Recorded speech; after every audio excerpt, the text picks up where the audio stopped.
What you are about to see is bizarre, unsettling, and riveting.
What's up? Greetings, people of Earth, and welcome to the Third Floor Podcast. Our Tuesday night show on a Friday night, our 8:30 Tuesday night show on a Friday night at 9:05. Anyway, let's get this started. Howdy! There you go. How are we doing, people? Been since the last show, man. We were doing the 1960 season, AFL's first year, and in the NFL, they're kind of going head to head a little bit. Each week, doing research on each week, this shit is riveting, man. I know enough about the history. I'm gonna call myself a Jeopardy expert on football. I can't remember everything, but it is really riveting how things work. And one of the things we'll highlight tonight that I want you to pay attention to when we're doing this is the scheduling, how the scheduling is working, where the dates lie, where the dates are and everything. They're playing Fridays, they're playing Saturdays, they're playing Sundays, but highlight tonight that I want you to pay attention to. See that? There we go. Checking, just make sure we're up. We're up. Everything is working tonight so far. So, yeah, let's get it. Hold on. Let me do this.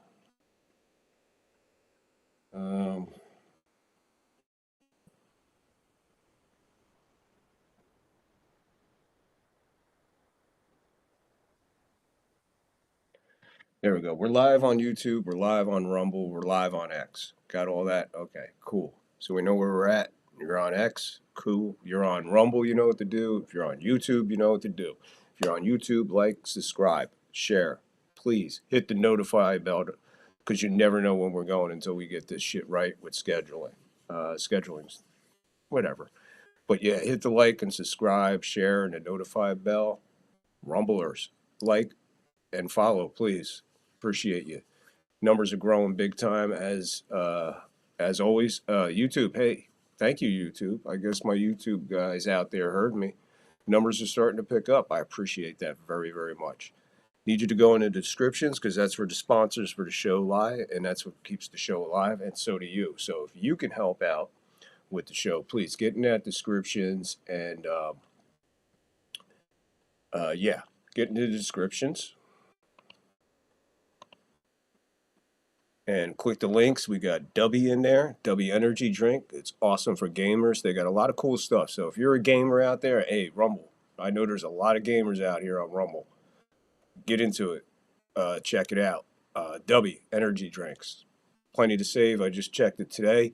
I got 2 links. Click both, man. Save. One link is for 10%, and then the next one I think is 15%. Plus, they have a free offer. Reaper Apparel, same thing. I got one link that is worth 20% or 15%. One of the two. I don't know. I get confused. But I think it's 15% for. Just go into the descriptions and find out. You'll find out. And if you could help the show independently, just a cup of coffee, man. That's all we ask for to keep the show going. There's a lot of shit behind the scenes. It costs money, like trying to get this stuff working. So, yeah, if you can help out the show, get in the descriptions. Like I said, check everything out. Happy and proud to announce that Johnny Basement is back on the air after a long absence. I cruised by. I was going to stop in, and I know if I stopped in, I would never left for the night. So I had a lot of work to do. But hey, Johnny, if you're watching, I saw you. I peeked in there. I'll catch your next broadcast for sure, Bubba.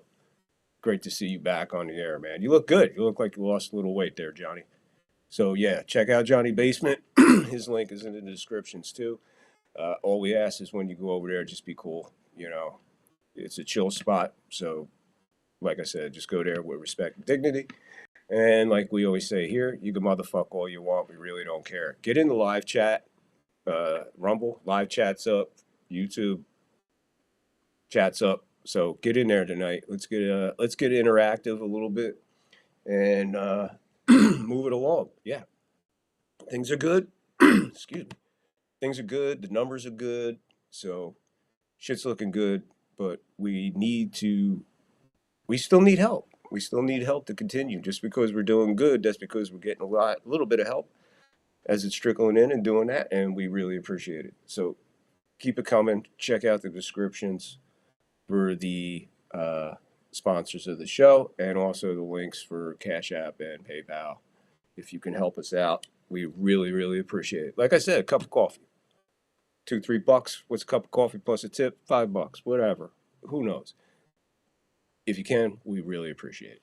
All right, enough of that bullshit. Let's get back to the real thing that we're talking here. We're talking 1960s football, which was a lot different than what we're playing today. And like I said, going down to research and going down to the rabbit hole, getting the information together for you guys. Like I said, it is mind-fucking-boggling, man. The numbers, the names. We got some names for you coming up, man, especially this week. We got a couple nice names. We got new names in the list. And like I said, this week we're going to do 2 weeks instead of one, because I thought doing the 1 week was kind of quick because there's really not that many teams. I mean, we only got 4 games in the AFL. Yeah, we only got 4 games in the AFL, and then we only got 6 games in the NFL. So we could dig a little deeper into 2 weeks, I think. You know, there's plenty there. Don't get me wrong. There's plenty there. But what we're trying to do is cut to the chase, give you the highlights of the season, my opinion on a lot of stuff there and everything like that. I mean, like I said, when paying attention to the scheduling, especially week 2 versus week 3. For both leagues, it's kind of crazy how it works out, but it is really interesting. And we're going to dive into some numbers. And like last week, I think we picked a game in the AFL we looked into, and we looked into a game in the NFL. And I think we're going to do the same. I haven't really chose a game. I haven't peeked into any of the game stat numbers, like I said, other than just numbers for the tickers and stuff like that, and enough to get my notes together for everything. But as far as going into gameplay and seeing what everybody did defensively and all that, I haven't. This is as new to me as it is to you, and I'm glad that we're sharing it together, because we're all learning a lot here. I mean, it's only been one history show, but I spread the word at work and stuff. And guys said it was pretty cool that they're learning shit. So tell your friends and everything where we're going. So what we'll do here, we're going to dive into week 2. Okay, let's get this going here. Alrighty. What am I doing? All right, hold on a second here. What the fuck? Come on! Quit stalling!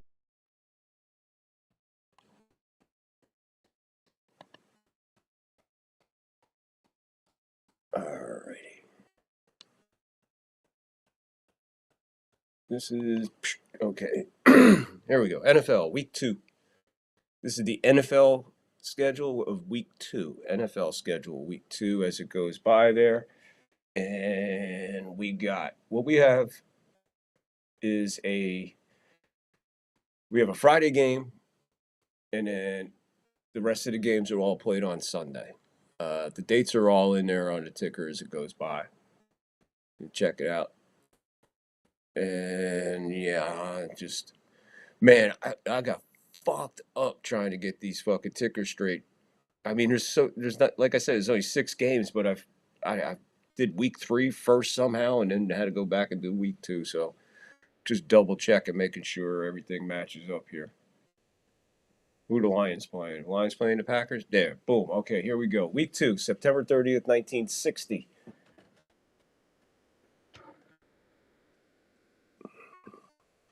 We have the Philadelphia Eagles visiting the Dallas Cowboys. And we got oh boy. It just never seems to work out for the fucking Cowboys, even back then. Crazy. Philly takes them out 27-25. Your passing leader was LeBaron for Dallas with 194 rushing. Was Peaks for the Eagles with 68. Again, runs low. And receiving yards, 75, Clark of Dallas. Again, what we're going to pay attention to is the numbers in comparison to the games in each league and see where the numbers lie. Because in week 1, it was almost a mirror image with the exception of Mr. Jim Taylor and Jim Brown, who we're going to get to more in depth as these weeks crawl on. Because we'll get into it. But yeah, that was the biggest swing. And even quarterbacks were pretty close. There wasn't like a real big, huge gap between the guys. So as we continue with week 2, we go to October 2nd. So we went from Friday night, September, now we're in October. October 2nd, 1960, the Steelers visit the Cleveland Browns. The Browns win the game 28-20. Milt Plum had a big game. This was big. We're going to look into this game because this looks like it was a big game because their guys came up pretty much on the leaderboard where they have the stats here. Browns 28, Steelers 20. Plum, like I said, he had 308 yards passing. Rushing yards, Jim Brown with 87, so 68, 87. And receiving was Creekling of the Browns with 157 receiving yards. So that looks like a big offensive game, but close in the score. But it looks like the numbers were big. So we'll check out the Steelers and Browns when we're done wrapping up week 2. Next game on the slate for Sunday was the Bears visiting the Colts in Baltimore. And Johnny Unitas and team took apart the Bears 42-7. Big time. Johnny U with a 307-yard passing day. Gilmore of the Bears had 71 yards rushing. And more of the Colts had 140 yards receiving. So there you go. We got 68, 87, 71 on the ground so far. 75, 157, 140. So again, half of the receiving yards to one guy. You know what I mean? These numbers are wild.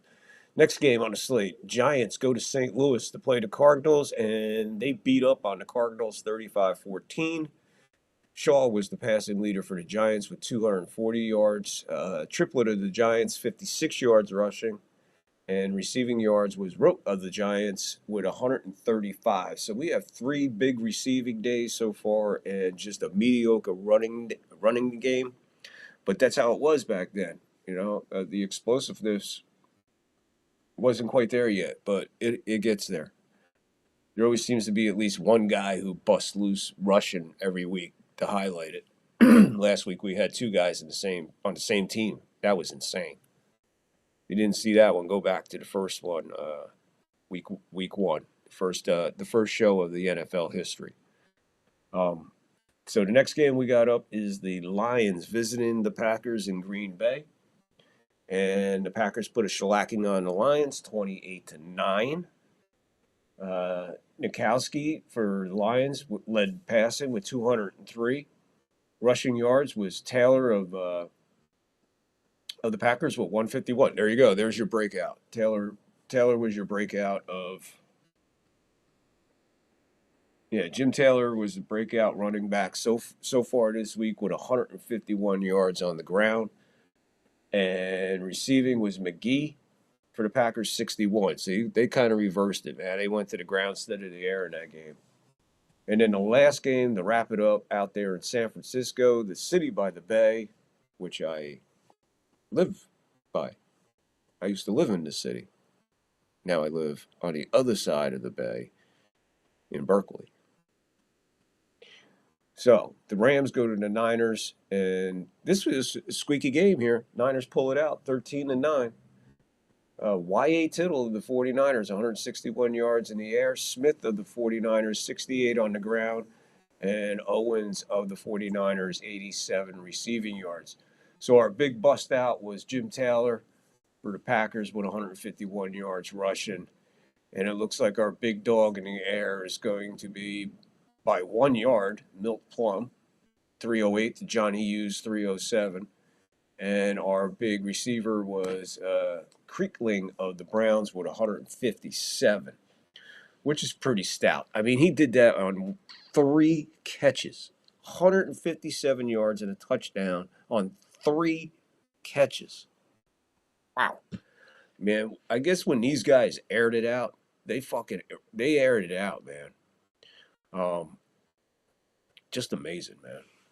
And again, then they put over 200 yards on the ground again between the two backs. So big day for the Browns, man.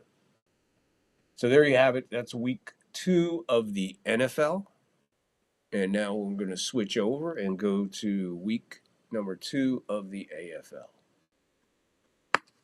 If I grab that mouse one more fucking time, man.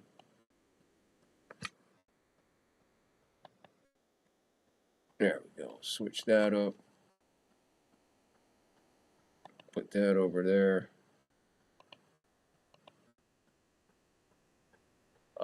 These are so far, these are 2 of my favorite photos. I mean, this kind of shows the era right on it, man. I mean, brutal. Just laying guys out or just destroying them. And if you notice on this one here, you can see the ref kind of just calling it dead, putting his hand up. I don't know what happened before that, but it couldn't have been good to wind up like that. Now over here, the referee ain't even looking, and this guy is, I guess, would you call that taunting nowadays? I guess you would call that taunting. If the guy can even hear him. If the guy is, it's like, I'm Batman. These 2 pictures to me, they just cumulate the era, just real simple, man. So we'll go to AFL now for week 2 of the AFL. Bring that on in here so I can get a read on it better. And speaking of the AFL, we haven't done much of the NFL news so far since the off season. I just kind of just let the season play out, the off season, because all the way to draft, it's really boring, kind of, and that's why we wanted to bring you a show with some content and element and get something out of. So that's why we do this. But coaches hiring and firing, and OCs and DCs and QBs and whatever the fuck getting hired and fired. And yeah, just let it play out until they're back in minicamp and preseason's just coming around the corner. Then you can start getting back into it. But you can't ignore the elephant in the room, and the elephant in the room is definitely the story about Aaron Rodgers. I guess this is the second time a team has just kind of dumped him in the lurch, but not getting into it too much, to take up too much time out of the rest of this show.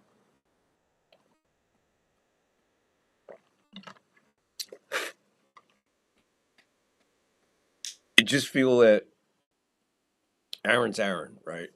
But what we did do is what we were able to do is I did get a actual. We got a little bit of a clip of a leaked phone call to Aaron Rodgers, and we're gonna play that for you. I almost forgot to do this. That was another reason we were late. Now to get all this together. But yeah, part of the leaked phone call, and also Aaron Rodgers. First, the phone call. This is the portion of. Here we go. Got it? Yeah, cue it up. Okay, there you go. You're fired. You know, it's a quick excerpt, but listen to that again in case you missed it. You're fired. Man, imagine getting that phone call. That's terrible. When we finally caught up to Rodgers and asked him for a comment, this is what he said. I'm a failure because I haven't got a brain. All right, now back to week 2 of the AFL season. Let's get this going. Game 1. Now, again, this is where I said pay attention to the dates because over here in the NFL, they played Friday, took Saturday, no games on Saturday, and went into Sunday. Here in the AFL, we're going to play a Friday night game, a Saturday night game, and then 2 Sunday games. So the first game, September 16th. Now, notice the lag of how far ahead that the week 2 of the NFL season is compared to the AFL's. So, saying, wait a minute, the dates, it doesn't matter if the dates correlate. We're talking 2 separate leagues playing at the same time. So, on September 16th, 1960, the Dallas Texans, soon to become the Kansas City Chiefs, roll into Oakland, California to play the Raiders, and they beat up on the Raiders 34-16. Davison of the Texans was your top passer, 197. Spikes getting off the rushing, 88 yards, and receiving was Teresa with 94 yards. Again, mediocre game, high scoring game, but again, numbers. Then we moved to the Saturday game on September 17th, 1960. The Boston Patriots, later to become the New England Patriots, take on the New York Titans, later to become the New York Jets. And the Patriots beat the Titans 28-24. Darrow of the Titans was your top passer with 227 yards. Rushing was Miller for the Patriots with 44 yards. Top rusher, 44 yards. God, man. It must have been really fucking tough to run back there, bro. Well, look at these 2 pictures. It doesn't look like any good, too good catching or passing. If that's that's got to be a quarterback because it looks like a single digit on his jersey. But it was seldom that the quarterback had a double bar face mask. I don't know. Wish I could find out who that is. It's a blank helmet, but I think it's on the wrong side, so it might not be the Steelers. I don't know. Anyway, where are we at? Yeah, so the Patriots beat the Titans 28-24. We move to Sunday, September 18th, 1960. The Broncos go to Buffalo 27-21. O'Connell of the Bills, 218 yards through the air. Bell of the Broncos was the leading rusher on the day with 36 yards. Wow. And receiving was Dubonnier,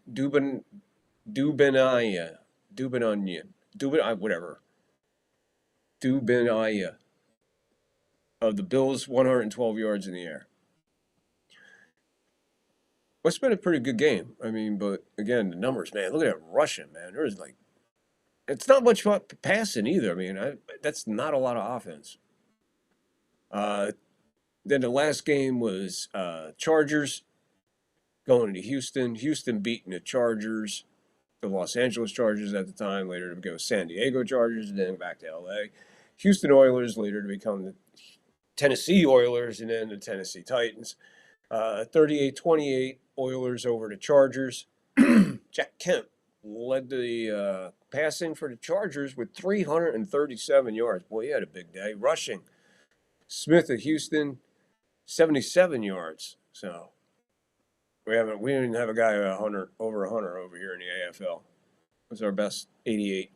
And Clark of the Chargers with 94 yards receiving. So our big dog over here is definitely Jack Kemp with 337 yards passing. And as far as rushing, we got Spikes over here for the Texans at 88 yards was top, and your top dog in the air was 112. No, that can't be right. Yeah, your top receiver was 112. Albert Dubenonia, whatever. But yeah, there you go. So let's take we're going to take a look at one of these games. Which game should we look at here? What game should we look at here? Maybe we'll look at that Broncos and Bills game. 21-27. Maybe we'll look at that game. 36 yards on the rush. Okay, we're going to look at the Broncos, Bills. And then what we said over here, we're going to look at, what game was it? Oh, the Browns game. Somebody said that out there, the Browns game.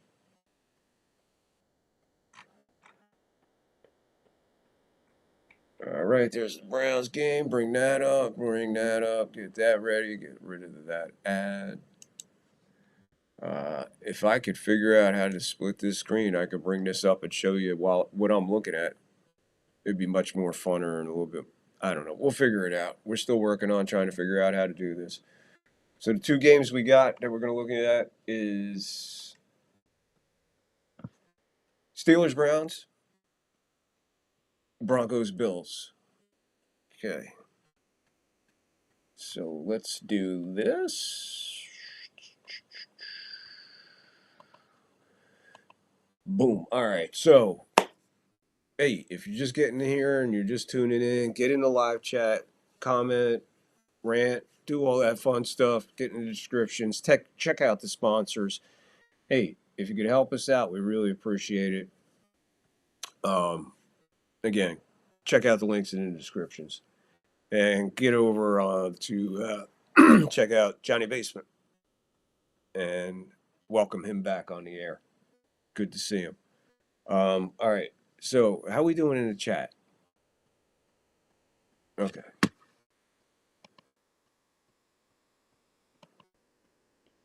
So now we'll move to week 3. We'll do the NFL first. There we go.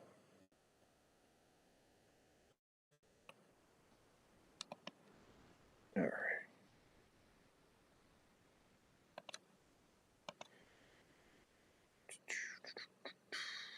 All righty, folks. All right, ready? We're gonna look into these two games, and then we're gonna get into week 3. And I know what I know. I said I fucked up. I forgot. I'm doing 22 things. You know what? I know what happened. I know. You know what?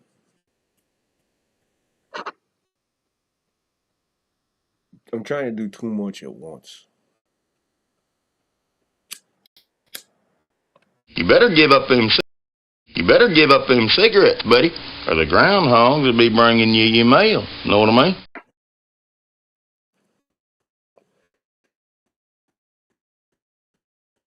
I hear you. I fucked that up.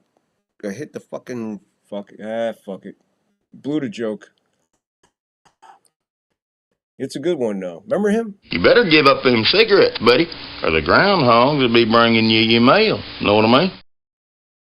Ernest goes to camp. Ernest goes to jail. Ernest. It was pretty good. I forget the guy's real name, but he was really popular. But he, unfortunately, died young. Too young. Died too young. Cancer. Probably cigarettes. I don't know.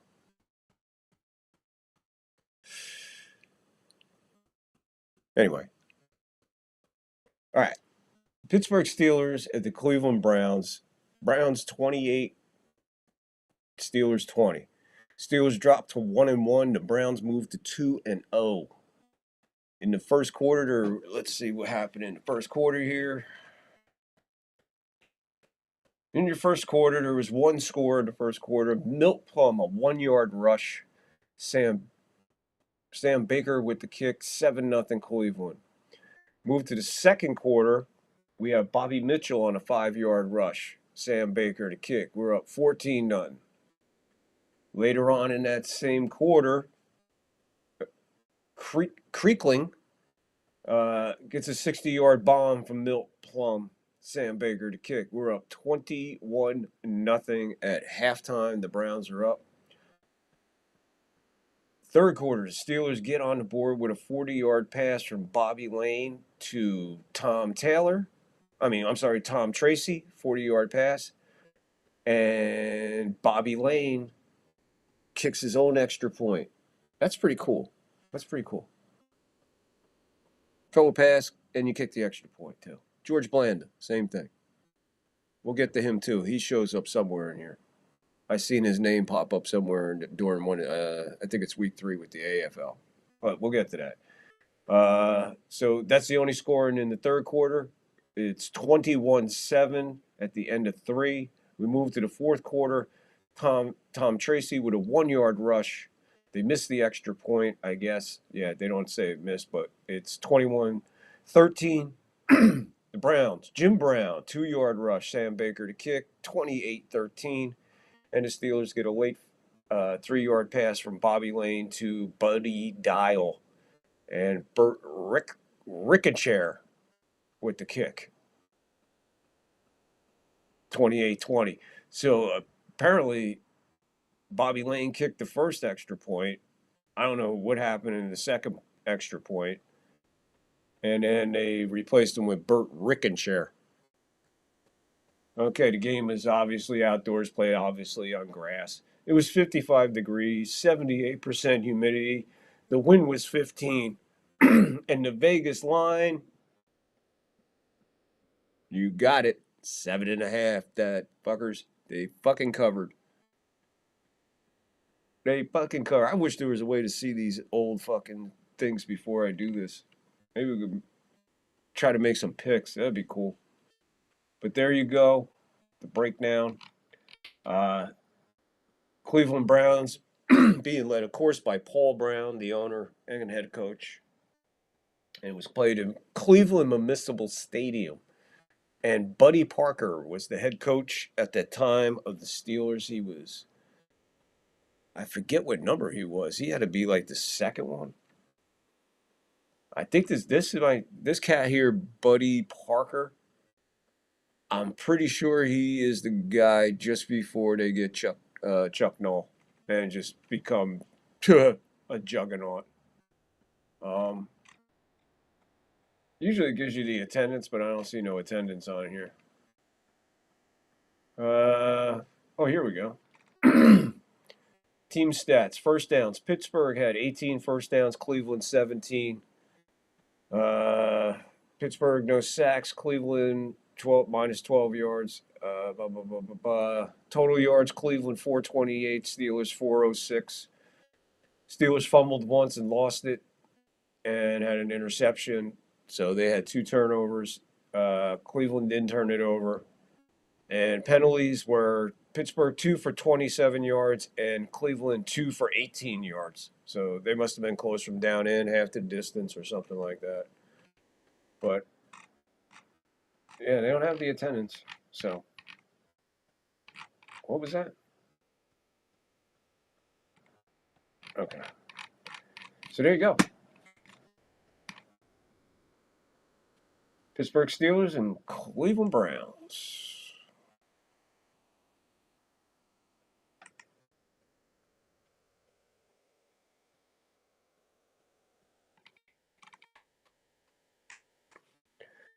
So again, there we go. All right. We'll move over to this AFL game, the Denver Broncos and the Buffalo Bills.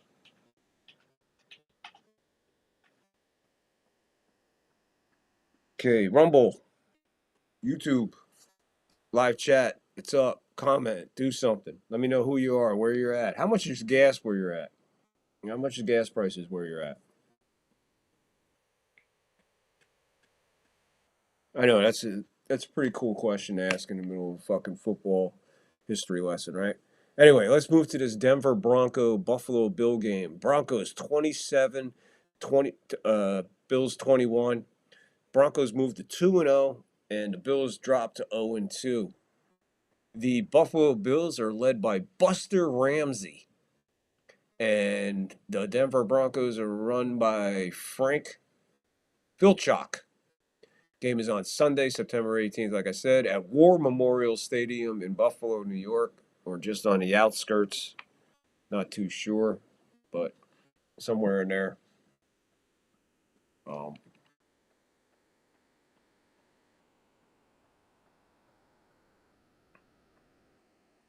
we go. All right. Just checking me. I'm checking the chat in case somebody get in. Sorry. My bad. All right, let's look into this game. Let's go. Scoring. First quarter. No scoring in the first quarter. So nothing at the end of the first. We move to the second. The Bills get on the board first with a 1-yard rush from Daryl Harper. No, hold on. Wait, Ray Carlton, 1-yard rush. Daryl Harper with the kick, 7-0. Buffalo. Broncos get on the board with a 31-yard field goal from Gene Mingo, 7-3. Broncos hit another one, 27-yard field goal by Gene Mingo, 7-6. Bills, just before halftime, a 53-yard bomb from Tommy O'Connell to Albert Dubbenine, whatever that guy's name is. So there's where you have most of those big yards right there. So they go into halftime. Apparently they missed the extra point. So we go to halftime. Buffalo 13, Denver 6. Third quarter's opened up with the Broncos scoring on an 8-yard pass from Frank Tripucka. Gene Mingo with the kick. J.W. Braxton with the catch. 13-13. Broncos move ahead with a 2-yard pass from Frank Tripucka. Tripucka, Gene Mingo with the kick. The 2-yard pass was caught by Dave Roll. We are now Denver 20, Buffalo 13. Bills bring it back with a touchdown bomb from Tommy O'Connell. 40 yards to Elbert again. So there's 93 yards in 2 passes and 2 touchdowns. Oh, wow. Why didn't they put that there before? 2-point run successful. Wow. So they did have a 2-point conversion in the NFL. So the AFL is running the 2-point conversion. So that's what happened when I seen it blank, because they didn't have it. Right here it has in parentheses 2-point run successful, which puts Buffalo up 21-20. Broncos late interception, 40-yard pick six from Johnny Hayat. 40-yard interception return. Gene Mingo with the kick. Broncos win it 27-21 on a pick six. And that had to be thrown by Tommy O'Connell. So Tommy O'Connell throws a very late 40-yard pick six the other way, 27-21. The game obviously played outdoors, obviously on grass. Where are we at? Buffalo? Nice day in Buffalo. 63 degrees. 63 degrees. Relative humidity was 79%. That's not a bad day, and the wind was 12. Not a bad day for Buffalo. First downs, Denver 17, Buffalo 14. Sack yards were 9-7. Total yards, Denver 264, Buffalo 279. I guess you could call this a defensive battle, even though you put 48 up. 2 turnovers for Denver, 6 turnovers for Buffalo. I guess that's Frank. Here it is. Frank Tripucka threw 4. Hold on. He threw 2 interceptions.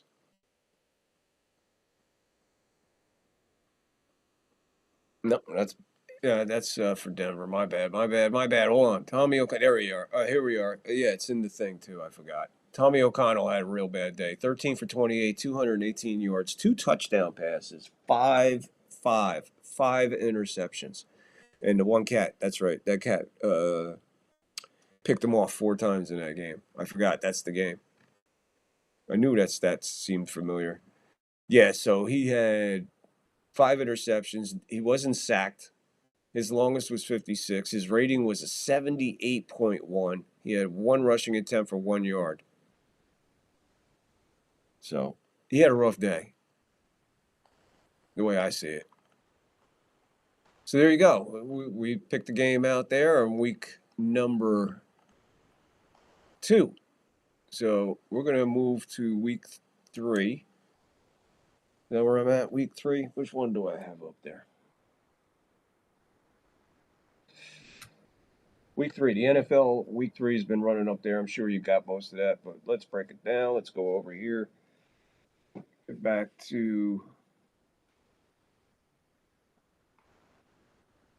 over here. Switch this up, switch that up. Boom. Where are we at? Week 3, boom.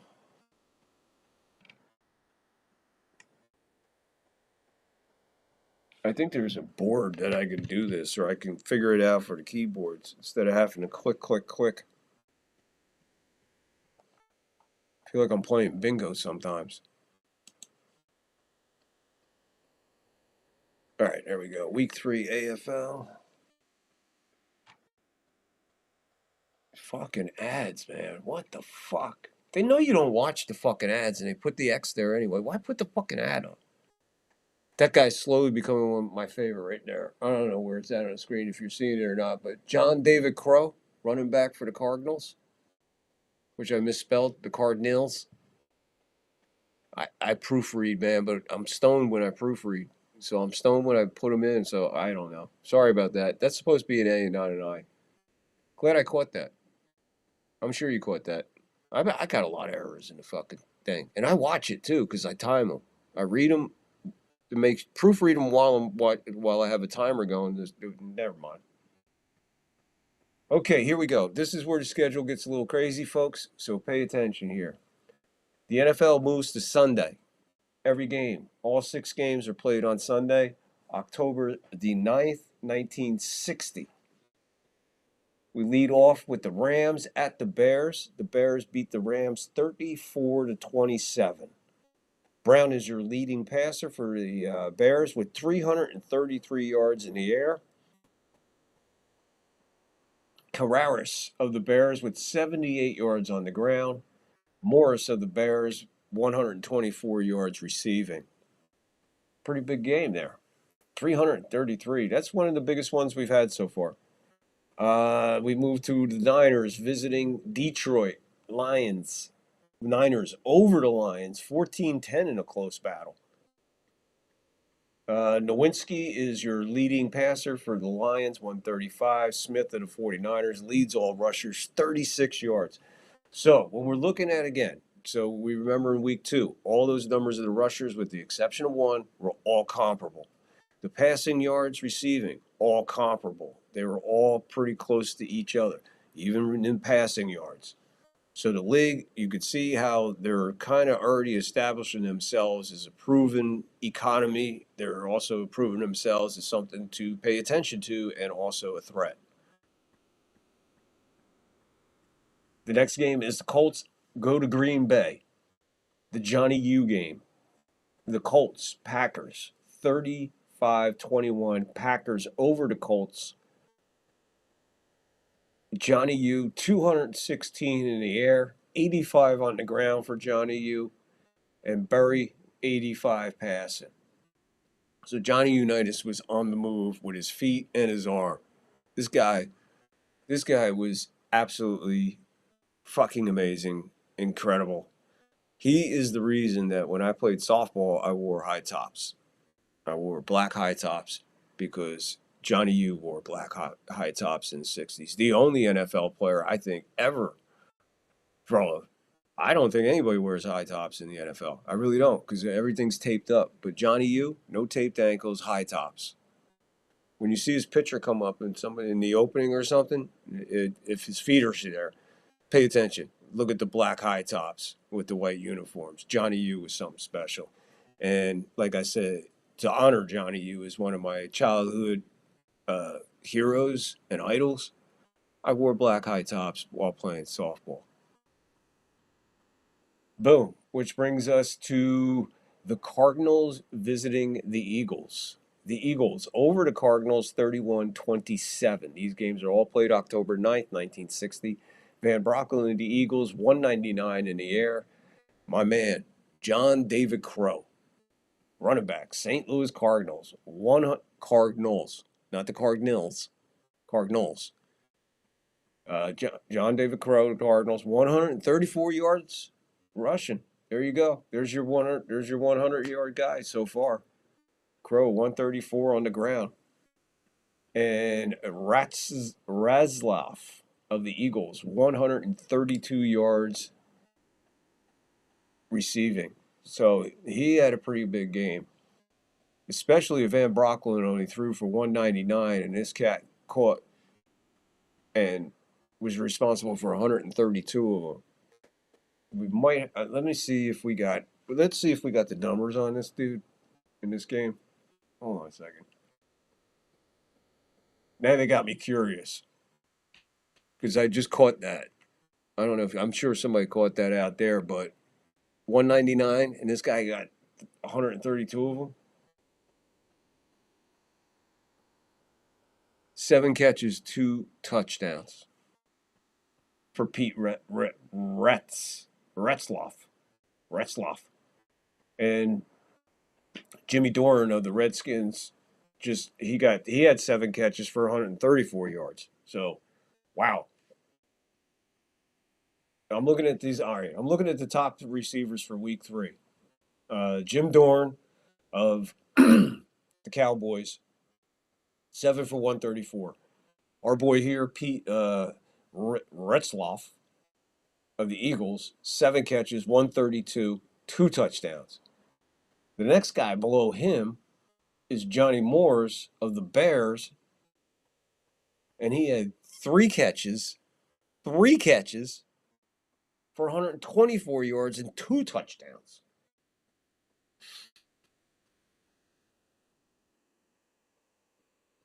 That's fucking crazy, man. This is crazy. That's why it makes it so much fun to look back into the NFL, man. All the shit you just don't know that happened. Next game, Giants, Steelers. Giants over the Steelers in Pittsburgh, 19-17. Lane of the Steelers, 146 in the air. He was the leader. On the ground was Tracy of the Steelers, 57 yards. Receiving was Rote of the Giants, 116. So there you go. We got 78 on the ground, 36 on the ground, 85 on the ground, 134, 57. As far as receiving, pretty big receiving week for the NFL because you got 1, 2, 3. We got 4 guys so far over 100 yards receiving. And some of these cats with only 2 or 3 catches. Holy shit, man. That's fucking crazy. All right, move to the last game on Sunday. One of the greatest rivalries in all of football. Here it is, folks. The Cowboys go to Washington, play the Redskins, and like usual, the Cowboys, they can't get it done. Not this week either. Sorry. I think they were shut out last week. 26-14, Redskins over the Cowboys. LeBaron of the Cowboys was your leading passer for 296. Bossler of the Redskins, 71 on the ground. And Doran of the Cowboys, 134. We just picked that out when we were looking at top receivers. 134. So out of the 6 games, you have 5 receivers at 100 plus. And out of the 6 games, you got 1 rusher over 100. You had 71, 57, 78, 36, 85, 134. So, again, the numbers, let's see. When we go to week 3 of the AFL, let's see what those numbers are looking like. And and then we'll go, and then we'll pretty much be ready to wrap it up. Oh yeah, we'll pick a game from week 3. Let's pick. We gotta pick a game from week 3. My bad. My bad. Let's see what game we'll look into while that's loading. We move to week 3. First game up. Wow, this is crazy. This is a crazy week for the AFL. Where do you get a load of these games? All right, week 3 is up. What do you think? Let's take a peek at the.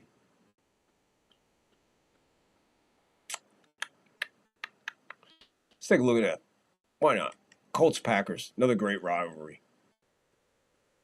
We'll see how that one played out. Meanwhile, we go back over here, week 3. Now, here we go with the AFL. What they're going to do is they're going to play 2 games on Friday, and then they're going to play 2 games on Sunday. Week 3 of the AFL, 1960, September 23rd, 1960. Bills in Boston, Patriots. The Bills shut out the Patriots 13-0 at home. So the Bills get a shutout on the road.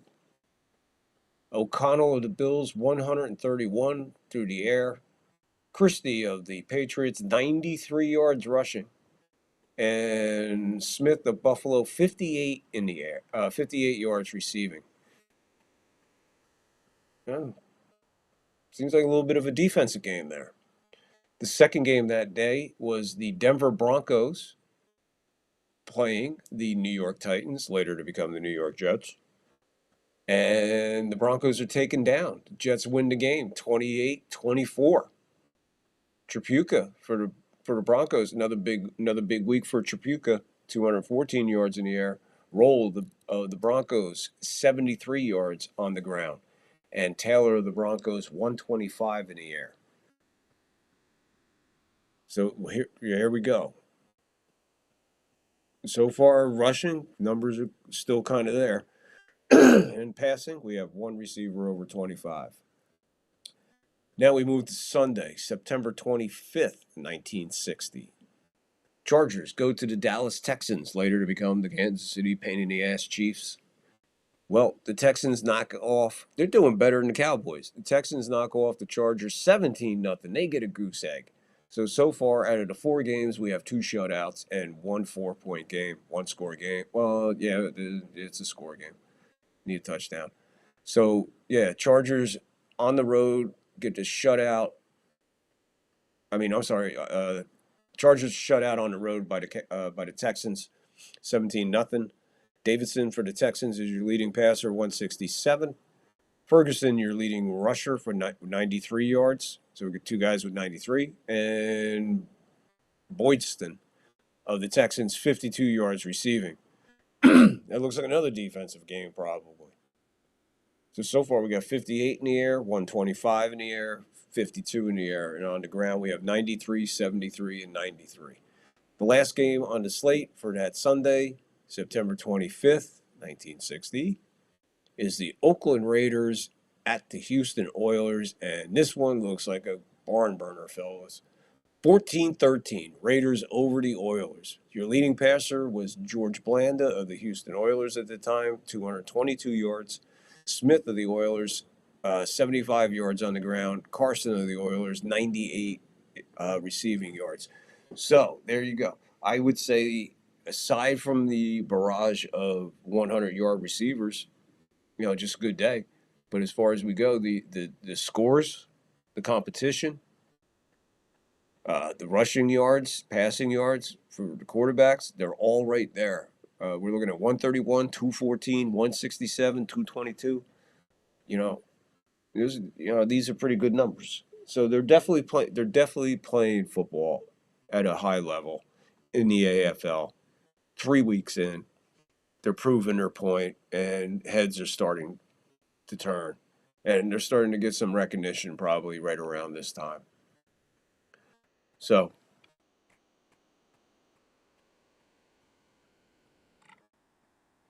let's see which game we'll look at. Well, yeah, let's look into this Raiders Oilers game. Let's see what's up with that. I know, I forgot to take this down. My bad. Hang in here.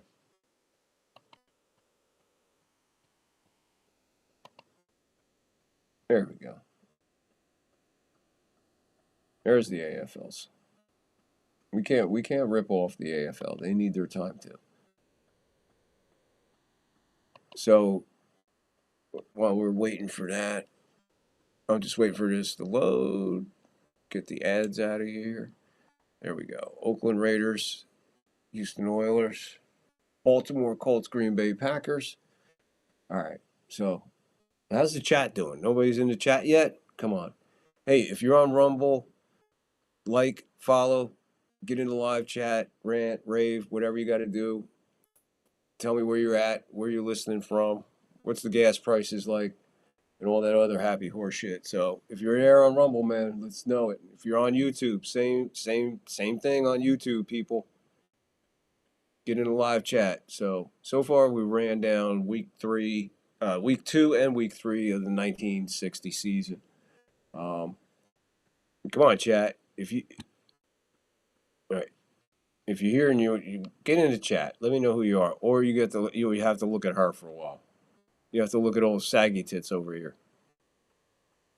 All right, that's your punishment for not getting in a live chat. You gotta look at that. I can't do that to you. Sorry. All right. I can't do that to you. That wasn't cool. You dick! Yeah, I know. It wasn't cool. Anyway. All right, let's look at this game. Baltimore Colts, Green Bay Packers. Vince Lombardi is your head coach, of course, of the Green Bay Packers. 35-21 over the Baltimore Colts. The Green Bay Packers moved to 2-1 on the year. Weeb Eubank, prior to his Jet head coaching years, is on the sideline of the Baltimore Colts. It is on a Sunday, October 9th, like I said, 1960. New City Stadium in Green Bay. I guess outside of Green Bay, it doesn't say anything, but it's a Green Bay home game, and the stadium is New City Stadium. I guess this is before the Milwaukee or the Lambeau years? I don't know. That's pretty weird. Again, like I said, we're all learning as we go through this. Let's look at the scoring. Let's see how we do. There's no scoring in the first quarter. 0 scoring in the first quarter.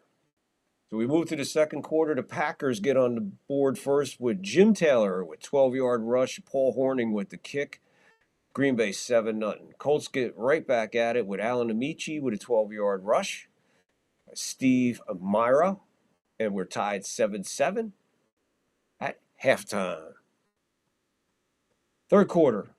The only scoring in the third quarter is Jim Taylor's 3-yard rush. Paul Hornung with the kick. We got Green Bay 14-7. We move to the fourth quarter. In the fourth quarter, it looks like a score fest. Starts off with the Packers with Jim Taylor with a 1-yard rush. Paul Hornung the kick. We are at 21-7. Colts come right back. Alex Hawkins with a 1-yard rush. Steve Mahara with the kick. We are 21-14 Green Bay. Packers answer right back. 12-yard pass from Lamar Mahan to Tom Moore. Paul Hornung the kick. We are 28-14 Packers. Colts come roaring right back with a 1-yard pass from Johnny Yu to Alex Hawkins. We are at 28-21. Steve Mahara with the kick made it 28-21. And then the Packers with a late touchdown from Lamar Mahan. Lamar Mahan, a 35-yard rush. Paul Hornung the kick. Packers win it 35-21. So the fourth quarter, we seen, whoa, my God, 35 total points scored in that fourth quarter. That must have been fun to watch. Of course it was outdoors. Of course it was on grass. Temperature's starting to drop out there in Green Bay, my friends. It was 49 degrees with 84% humidity. The wind was out of the west at 7 miles an hour. And the spread on the game, Baltimore 6.5 favored. Wow, that's crazy, folks. That's some crazy stuff there, man.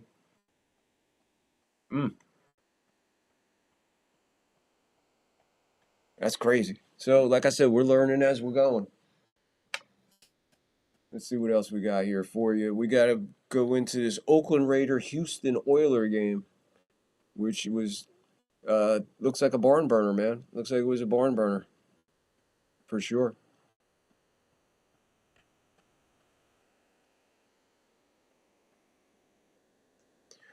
Oakland Raiders visiting the Houston Oilers. Raiders 14-13. Oakland goes to 1-2 with the win. Houston Oilers drop to 2-1. The Oilers are coached by Lou Rakbas. Rimkus. Lou Rimkus. Rymkus. It's not easy to pronounce. And the Raiders head coach is Eddie Erdelzlat. Jetspin Stadium in Houston. Let's look at the scoring in this one. What little there is. First quarter opens up with the Raiders with J.D. Smith, a 3-yard rush. Larry Barnes with the kick. Oakland 7, Houston nothing. Oilers come back in the second quarter. That was the only scoring in the first quarter. Second quarter scoring. John Carson, 8-yard pass from George Blanda, and George Blanda with the kick. We're tied 7-7. George Blanda connects on a 36-yard field goal just before halftime. 10-7 Houston over the Raiders. Third quarter scoring. George Blanda, 10-yard field goal. And that was a legit 10-yard field goal. So that put him at the 2. He kicked it from the 10 because the goalpost was right there at the goal line. Wow. That's like really in your face. That is not an easy kick. You would think it's easy, but that is not an easy kick when that shit's right in your face. Fourth quarter, the only scoring, Gene Probola, sorry. All right, get this, folks. Here's history. You ready? Tom Flores was the quarterback who threw the 14-yard pass to Gene Probola. And Larry Barnes kicks the extra point. 14-13, Oakland over Houston. Tom Flores? You don't know who that is? He just went on later to coach the Oakland Raiders after John Madden and still got 2 Super Bowls in 2 remarkable games. Two of the best Super Bowls the Raiders have, probably the 2 best games the Raiders ever played in the history of the Raiders. Marcus Allen, and just wow. What they did to Washington was just brutal. Absolutely brutal. And they beat the snot out of Philly. They beat the snot out of the Eagles too. But there you go, folks. There's some history for you. Of course the game was outdoors, and of course it was on grass. The weather was 72 degrees in Houston with 90% humidity with a 9 mile an hour wind. Holy shit. Guess what the spread was on this one, guy? Man, I can let you go all week. And just tell you, put your guess in the comment. Put your guess in the comment at this spread. Holy shit. Houston, the Vegas line. Houston was favored by 18 points.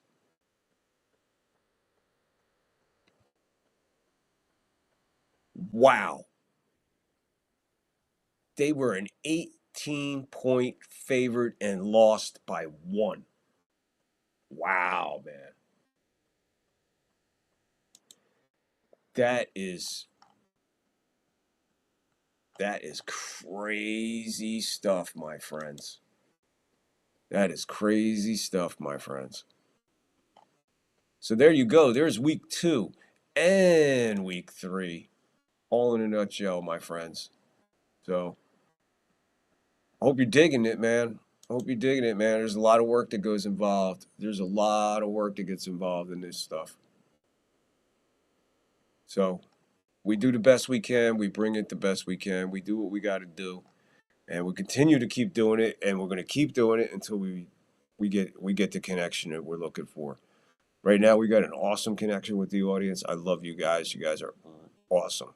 can't thank you enough for helping us, and I can't thank you enough for tuning in. And thumbs up, subscribe, follow, all that. You know, we'll pick up those numbers too as we go along for sure. So let's be real. Get in the comments.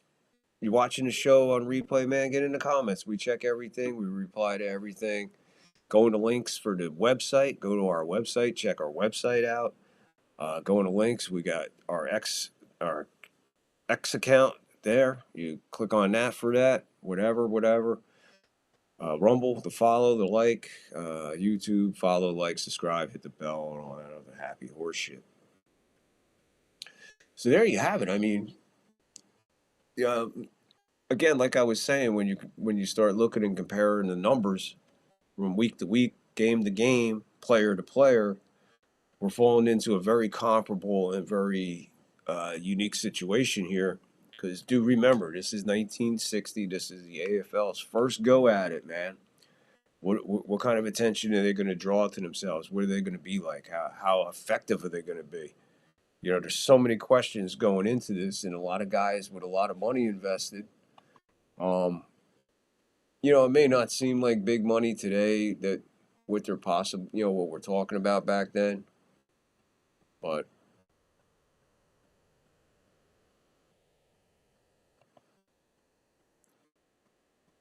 it's a chance. I mean, everything starts with a chance, man. Everything starts with an idea. Everything starts with whatever, you know. We all know the deal. So, as far as what I'm seeing here so far, I mean, we're only like 3 weeks in, and we're scratching the surface, but we're seeing what we need to see. The numbers. What are the numbers? What are the stats? Who are the players? I mean, you hear some of these names I'm talking about: Y.A. Tittle, Frank Tripucka, Jim Brown, Jim Taylor, Jim. It just doesn't stop. I mean, they're all out there. George Blanda. George Blanda is going to become a phenom. Just walked into the Hall of Fame. His longevity is equal to that of Tom Brady. It is his longevity in the game. The man played. I think he touched 50. I'm pretty sure he was right there. I'll check into it, and I'll give you George Blanda. I'll give you a George Blanda spotlight if you need it, and if you want it, maybe I'll just do one. You know, whatever. But George Blanda was really something special, and even more special when he got to the Raiders. Because even when he wasn't even quarterbacking that much for the Raiders, because they got Darryl LaMonica in place, George still was kicking extra points and kicking off and still filling in the role of quarterback. I mean, the man played like all over the place. George Blanda was something special. He was definitely something special and very, very an important figure and a legend in the game for sure. George Blanda was very, very special. He was in the opening.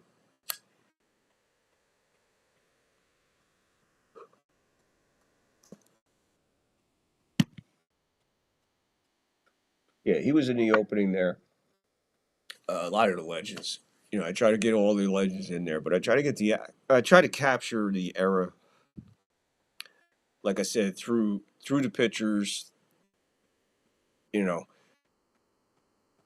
it's just so it's so hard to explain unless you're in a position like I was, lucky enough and blessed like I was to live in an era of the 70s and watching football, and how it develops and grows into the 80s, and how it grew and developed into the 90s and rolled into the 2000s and the 2010s, and here we are into the 2020s. The evolution of this game, I love this game, you know. But looking back on that era, it's really, really hard to compare the two to certain extents, but other extents it's not. It can or could those guys back then play today? Absolutely. Absolutely. I think some guys might have a lot of issues. You know, guys like Lambert and Buckus and Deacon Jones and Conrad Dobler and uh, Bubba Smith, uh, Otis Sistrunk. I mean, the list goes on and on of the incredible Alan Page, Jim Marshall. The list is just so endless, just defense alone. Because my favorite part of football is defense. I love defense. That's why I'm growing. There's a lot of reasons I'm a Bucks fan, but I was proud that when I did pick that team, that they were built on defense. And yeah, the defense then. Someone who's like I said, some of them guys might have an issue or an empty wallet every week. Both probably between fines from the league and fines from whatever they would say in the press conference, I guess. But for the most part, my opinion, which I'm an expert at, absolutely, these guys would excel as much today as they did then, and probably a few of them from then would, oh my God, would just destroy some of these people. It would destroy some of these people. Watching guys like a Jim Brown or even Walter Payton in this era, or Eric Dickerson in this era, or Barry Sanders in this era. Barry's close because it's 90s, but still Barry could play in any era. Barry could have played in the 20s.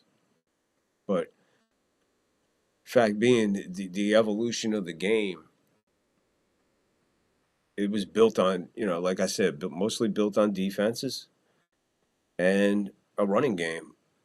Passing wasn't much of anything, back then. I mean, there was passing, don't get me wrong, but the game was basically a running game. Offenses were designed and built and drafted to a running design, running game plan, whatever you want to call it. But defense. You look at a lot of the head coaches that come in on a lot of these teams here through the trees of these head coaches, these Vince Lombardis and stuff. Guys we'll talk about, Paul Browns and stuff, developed some of the most incredible defensive minds in the game who later coached, and then the tree just keeps expanding. You'd be amazed at where these guys started. Bill Cowher was a special teams coach, and wherever they're at, Holmgren has an interesting start. Guys who were under Walsh and Shula, Landry, Knoll. Wow, I mean, what an advantage! What an advantage! And I think that coaching style or that coaching teaching of the game has evolved into what we see now. Sometimes if you look closely into some of these offenses, you'll see the Chuck Noll, the Don Shula. You'll see that John Robinson type style of coaching sneak in there. Landry. Well, you see Landry every single game. Sometimes you see it on almost every offensive play, the shotgun. That was Landry. Roger Staubach. They aced it. They aced it. If they didn't ace it and make the shotgun as effective as they did as a team, as a quarterback, and as plays, everything about the shotgun from the Dallas Cowboys, when they first started using the shotgun in football, Roger Staubach took the ball and just hold my beer, man. This is the way you run a shotgun. Don't believe me? Hey, YouTube, just go out there and watch any old Dallas Cowboy game with Roger at the helm. It doesn't matter when you watch it, but watch the shotgun. Watch when they use it, how they use it. It's what, if he didn't succeed, like other quarterbacks just couldn't do it. They just couldn't do it. It's an art. It's not easy. All the quarterbacks do it now because it's part of the game because of Roger Staubach. What I'm saying is, if Roger didn't ace it and they threw it away, we might never ever seen the shotgun or the pistol again in the game until, who knows? But the reason we have the shotgun in the game today in football is because of Tom Landry and Roger Staubach, Dallas Cowboys. No argument. I'll win that one every time. You'd never prove me wrong on that one. They were the kings of it. They were the kings of it.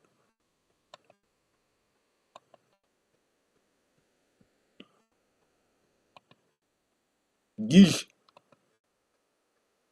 Wow.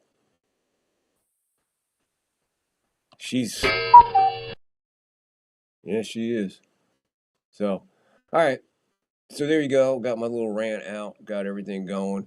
We'll be back next week with weeks 4 and 5. We'll go do weeks 4 and 5. We'll keep it going. We'll see if we get a leaderboard, what the leaderboard looks like.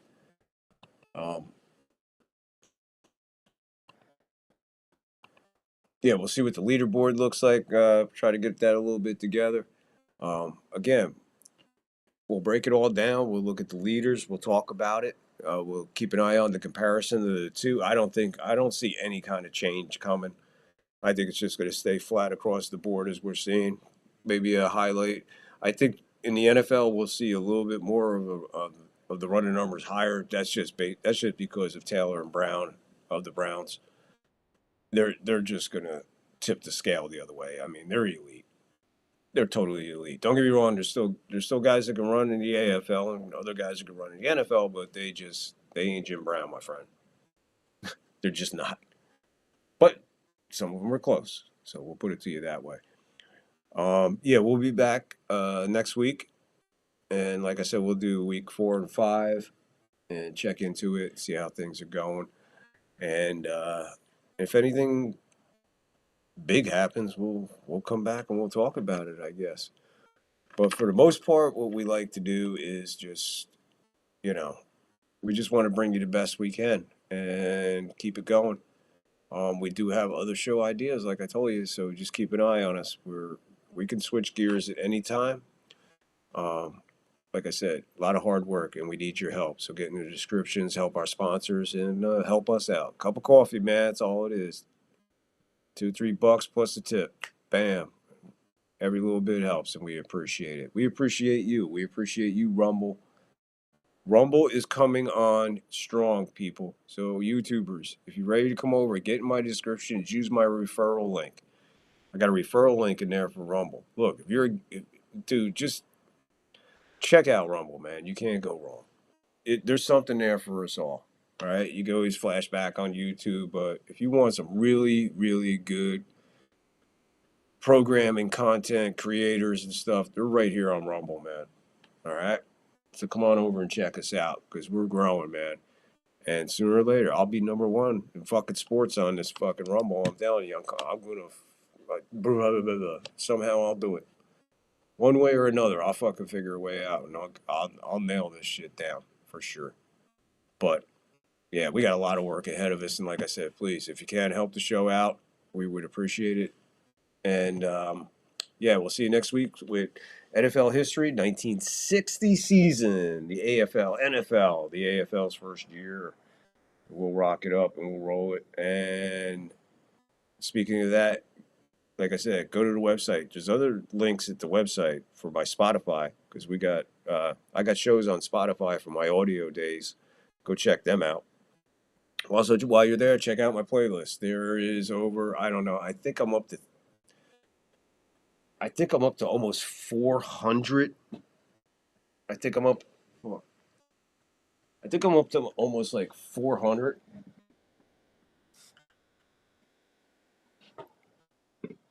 I think I'm on like almost 400. I don't know. Check it out. Playlist. Like over close to 400 playlist, hand selected songs, all the shit, man.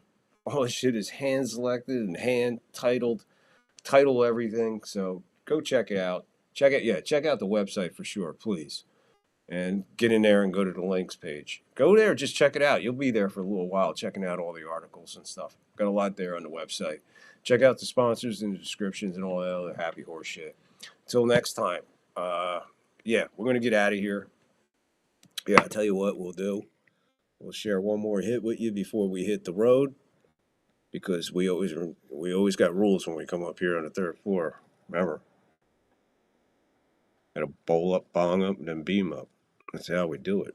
So we'll share a hit with you, and then we'll get out of here. It's a Friday night. What the fuck? It's late on the East Coast.